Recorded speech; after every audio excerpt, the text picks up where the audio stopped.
Now at 4:30, a lawsuit filed 8 months after the death of a 17-year-old Barrington girl. Marin Laskin was killed by a Metro train as she crossed the tracks on her way to school. Since then, there has been a massive push for more safety, and now the family hopes this lawsuit will bring those changes. Our Darius Johnson has the story.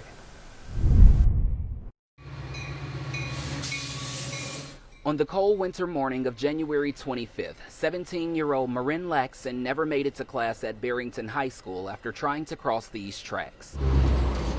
8 months later, her father, Mike Laskin, breaks his silence in a video after a 34-page lawsuit was filed on his daughter's behalf. Her death was preventable. Unlike other nearby railroad crossings, this crossing lacked pedestrian gates and other pedestrian warnings, which would have saved my daughter's life. The complaint accuses Union Pacific, Metro, and the village of Barrington of negligence for their failure to warn and protect pedestrians at the Huff Street station. On January 25th, as two trains approached from opposite directions, Marin was hit by the inbound train. Our family has been devastated. Going forward, we will push for change to prevent any similar tragedies from occurring in the future. And we will continue fighting to make a difference in Marin's name. 8 months ago, there were no horns or safety measures such as lights or pedestrian gates here at the Huff Street station. This crossing specifically is in a quiet zone, meaning operators usually silence horns when approaching or use discretion if necessary. Today, things remain the same. Railroad companies have done nothing to improve safety at this railroad crossing since this tragedy.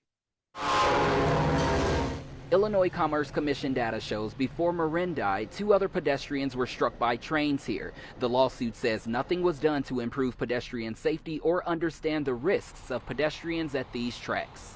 It is utterly distressing that basic safety measures were ignored for years and continue to be ignored.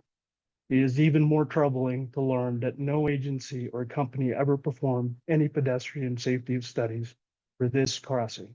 After Marin's death, the Barrington Student Safety Organization was created. They volunteered at crossings while pressuring the village to add permanent crossing guards. That happened, but the group feels that's not enough.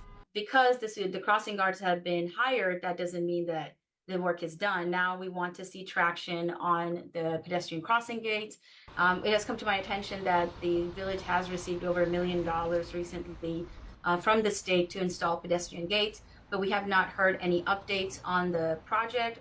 We have reached out to the village of Barrington to confirm that grant information and have yet to hear back. There will be a village board meeting on Monday night where there will be a continued push for more safety for pedestrians at these crossings. Reporting in Barrington, I'm Darius Johnson, CBS News, Chicago.